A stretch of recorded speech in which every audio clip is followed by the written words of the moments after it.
সবাইকে আসসালামু আলাইকুম। এই যে ভদ্রলোককে দেখতে পাচ্ছেন, ওনার নাম হচ্ছে এন্ডি ফ্রিসেলা। উনি একজন আমেরিকান ফিটনেস ট্রেনার। উনি একটা চ্যালেঞ্জের প্রবর্তন করেছিলেন, যেটাকে বলা হয়ে থাকে 75 ডেজ হার্ট চ্যালেঞ্জ। পাশাপাশি এটাও বলা হয়ে থাকে দুনিয়ার কঠিন চ্যালেঞ্জগুলোর মধ্যে অন্যতম কঠিন একটা চ্যালেঞ্জ হচ্ছে এই 75 ডেজ হার্ট চ্যালেঞ্জ। যখন কেউ এই 75 ডেজ হার্ট চ্যালেঞ্জটা গ্রহণ করে, তখন তাকে 75 দিন এক নাগারে 5টি কাজ রেগুলার করতে হয়। আমি এই 75 ডেজ হার্ট চ্যালেঞ্জটা অ্যাকসেপ্ট করেছি। চলুন এখন জেনে আসি যে কোন 5টি কাজ আসলে 75 দিন ধরে করতে হয়। একদম 1 নম্বর যে কাজটার কথা বলা হয়েছে সেটা হচ্ছে যে প্রত্যেক দিন নিজের একটা সেলফি নিতে হবে, যাতে 75 দিনে যে ট্রান্সফরমেশনটা হবে এটা আসলে বোঝা যায়। দ্বিতীয় যে কাজটার কথা চ্যালেঞ্জটার কথা বলা হয়েছে সেটা হচ্ছে যে প্রত্যেক দিন হচ্ছে 4 লিটার করে পানি পান করতে হবে।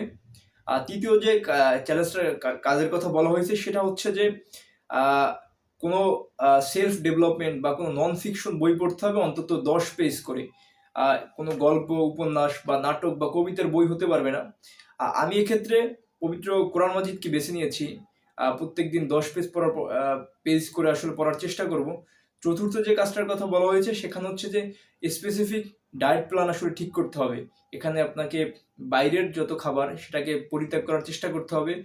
জাঙ্ক ফুড, ফাস্ট ফুড এগুলো বর্জন করতে হবে। কোল্ড ড্রিঙ্কস এগুলো বর্জন করতে হবে। ঘরের তৈরি আসলে খাবার খেতে হবে। পাশাপাশি নেশা জাতীয় যত দ্রব্য আছে সেগুলোকে বর্জন করতে হবে। এবং পঞ্চম যে কাজটার কথা বলা হয়েছে সেখানে হচ্ছে যে প্রত্যেক দিন দুটো আলাদা আলাদা সময়ে, হতে পারে সকাল, দুপুর, বিকাল বা রাত্রে, ইনডোর এবং আউটডোর মিলে 45 মিনিট করে দুটো ওয়ার্কআউট সেশন করতে হবে। সেখানে থাকতে পারে running, swimming, cycling, push up, pull up.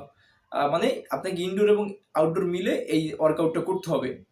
এখন পরিসংখ্যানে যেটা দেখলাম যে পুরো দুনিয়ায় এই পর্যন্ত প্রায় 10 মিলিয়ন মানুষ হচ্ছে এই চ্যালেঞ্জটা অ্যাকসেপ্ট করেছে, কিন্তু শেষ করেছে মাত্র 1 লাখ।